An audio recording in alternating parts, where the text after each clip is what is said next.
Second Violins, Miss Ferrato here. Today we're going to be making a practice track for Undercurrents by Sean O'Loughlin. Here's a couple things you need to consider in your part. Your notes aren't terribly hard, and really you don't have anything higher than an E. However, I wouldn't play an open E, which brings me to my next point. There's a lot of situations in your particular part where you would think, oh, I'll just play an open string, and you really shouldn't. Even in measure 3 and 4, right off the bat, it starts with a D.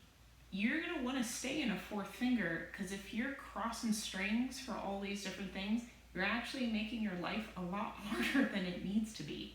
If you're wondering, how do I know when to play a fourth finger versus an open string? Let's take measures 3 and 4 as an example. Notice you have a third finger C and a second finger B in measure 3, and you have the same thing in measure 4. If you just play a fourth finger, you can keep all of your notes on that G instead of crossing strings, which can cause you to not have as good of a sound, and you can get behind. So when you're evaluating, should I play a fourth finger versus should I play an open string, look at those types of situations. The only one, and I would say go ahead and play an open string, it's fine, is at 33. I would say you have so many A's in a row, it's okay. I mean, yeah, play a fourth finger if you want to, but go ahead and play an open A in like 33 to 41. And you have the same thing similar to 81 to 85. A lot of times kids will think, hey, this actually makes it harder because I don't like playing fourth finger, but you'll sound a lot better if you do. And the more you practice it, the better you'll get at it, which means it won't be hard anymore. Another thing to keep in mind with this particular piece, Second Violins, is really make sure you're counting. There's a lot of syncopation. So you have to make sure that you're coming in on the right beat, or you're not adding a rest or taking away a rest. It's really easy to do that with this piece. And that's kind of what makes it exciting though, is that the rhythms kind of throw people off, but it sounds cool on the end if you do it correctly. There are 2 different tempos in this piece. It's 132 beats per minute, and you have that at the very beginning, and you also have that at 56. However, at measure 44, it does go a little slower at 120 beats per minute. So in this particular practice track that I'm making for you, you're gonna see 2 different cuts. I'll make the first cut at 44, and there will be a new metronome marking at 120, and then the next cut will be at 56, and I will go back to 132 with the metronome. In measure 55, you do have a retard, and that in this particular practice track is the only thing I'm not going to be doing. I think that's one of those things, and you really need a conductor because you don't know how long they're going to want you to hold that. Now luckily you just have a whole note, so it's not really a big deal for you, and you would know when to cut that off for the conductor. So what I want you to do instead when you're practicing is at 55, train yourself to look up, because it's just the note D. You can do that. Train your eyes to look up so you would know when that conductor is stopping. Because I guarantee you at 56, whoever winds up conducting this for you, be it me or another teacher, is like, look up! That's what they think when you don't look up. I'm not going to do the retard in the recording, just be aware that that is going to happen.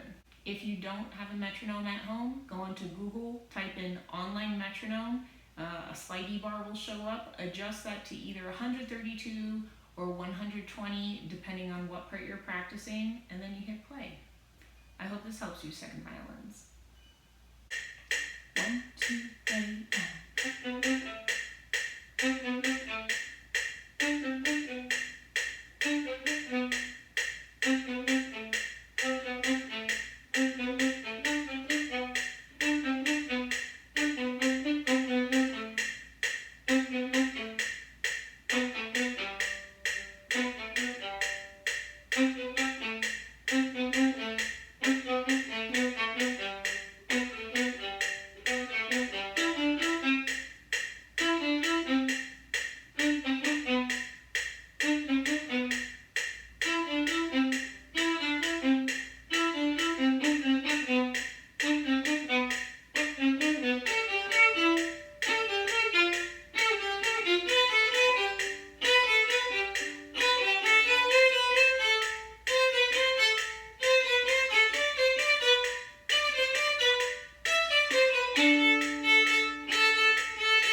second violins. I hope this helped you.